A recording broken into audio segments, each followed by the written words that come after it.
Desde muito cedo, alguns jovens acabam sendo expostos a uma realidade dura, onde o crime deixa de ser algo distante e passa a fazer parte do cotidiano.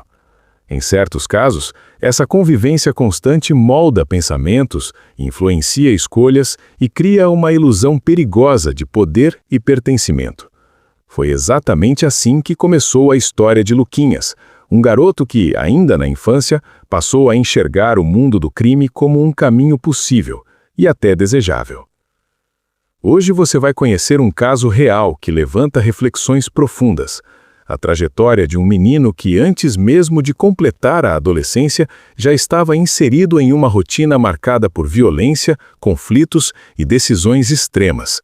Uma história que não é apenas sobre um indivíduo, mas também sobre um cenário social complexo que se repete em várias regiões do país.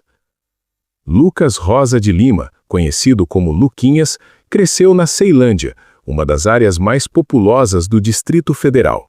A região, marcada por contrastes sociais, sempre enfrentou desafios relacionados à desigualdade e à criminalidade.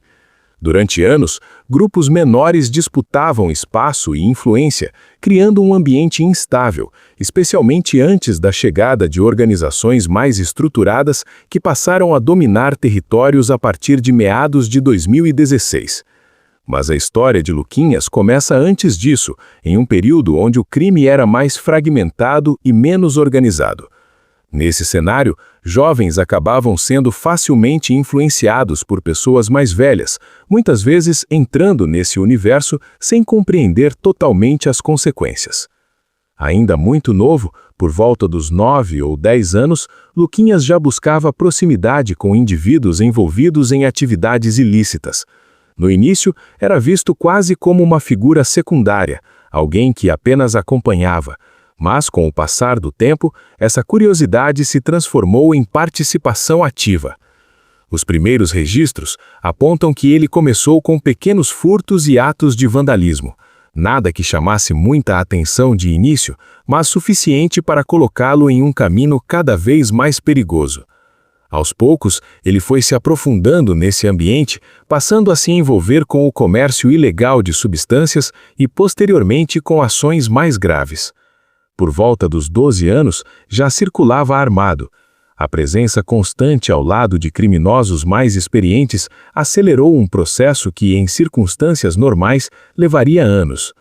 Com isso, Luquinhas passou a agir com mais ousadia, participando de assaltos e intimidando pessoas nas ruas. Além disso, ele também atuava na proteção de pontos de venda ilegais e se envolvia em conflitos entre grupos rivais. Naquela época, essas disputas eram frequentes, já que não existia uma estrutura centralizada controlando os territórios.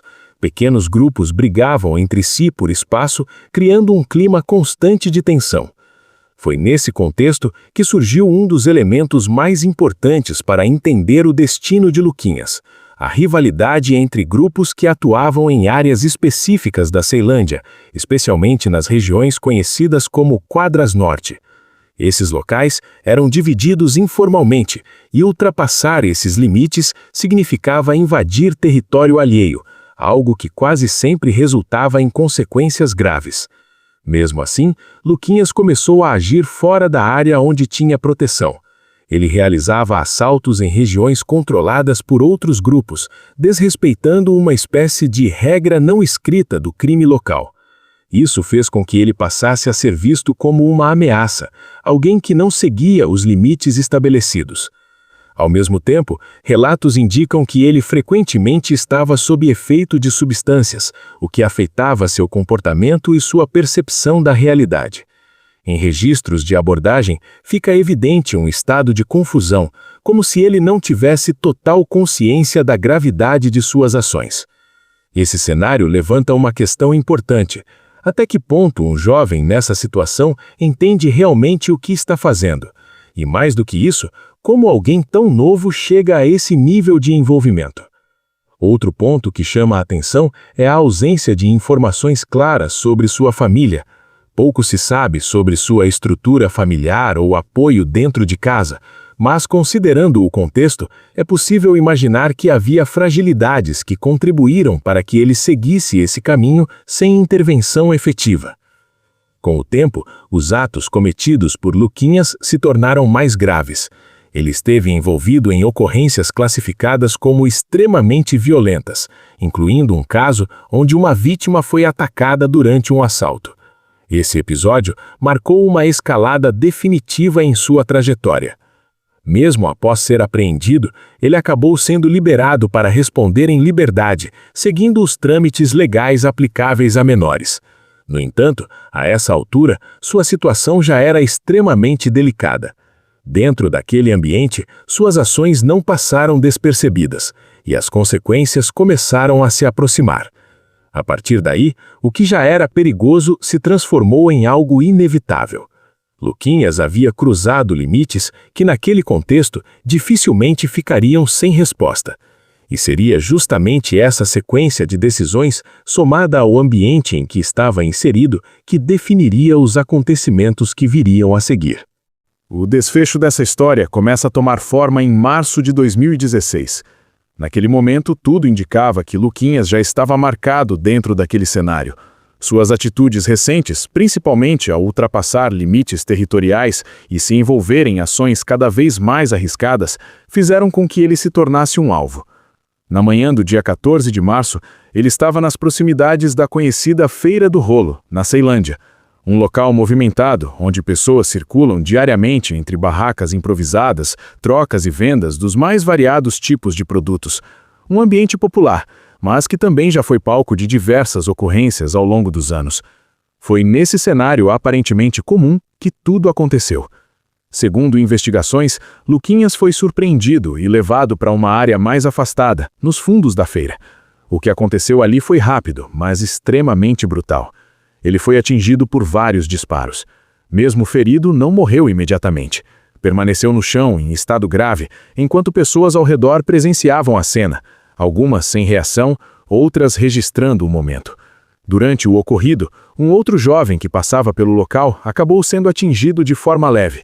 O responsável fugiu logo em seguida, deixando para trás um cenário de choque e silêncio. Relatórios apontam que Luquinhas já acumulava diversas passagens por atos infracionais, incluindo envolvimento em ocorrências extremamente graves. Pouco tempo antes, ele havia sido identificado em um caso de tentativa de roubo com violência. Inclusive, havia sido apreendido dias antes, mas já estava novamente em liberdade. Tudo isso contribuiu para um desfecho que, dentro daquele contexto, parecia cada vez mais inevitável. As investigações avançaram e os responsáveis pelo ataque foram identificados e levados a julgamento. O tribunal considerou o caso como um homicídio qualificado, levando em conta as circunstâncias e a forma como o crime foi executado. As penas aplicadas foram severas, refletindo a gravidade dos acontecimentos. Mas, apesar da conclusão judicial, a história deixa questionamentos que vão muito além de um único caso. Luquinhas tinha apenas 13 anos. 13 anos de idade e já completamente inserido em um ambiente de violência, conflitos e decisões irreversíveis. Uma trajetória que começou muito cedo, cercada por influências negativas, ausência de estrutura e escolhas que foram se agravando com o tempo. O que mais chama a atenção não é apenas o fim, mas todo o caminho que levou até ele. Quantos outros jovens seguem trajetórias parecidas todos os dias? Quantos acabam entrando nesse ciclo sem perceber o ponto de retorno? Essa não é apenas uma história sobre crime, é também sobre realidade social, falta de oportunidades, influência do meio e consequências que chegam cedo demais. No final, o que fica é um alerta duro e direto. Esse caminho quase nunca tem um final diferente. E quanto mais cedo alguém entra nele, menores são as chances de sair. Histórias como essa não devem ser vistas apenas como entretenimento, mas como reflexão. Se você chegou até aqui, já entendeu o peso dessa história. Então já se inscreve no canal, porque aqui a gente traz relatos reais, que fazem pensar, que mostram a realidade sem filtro e que, acima de tudo, deixam lições importantes. Ative o sininho para não perder os próximos vídeos, porque a próxima história pode ser ainda mais impactante.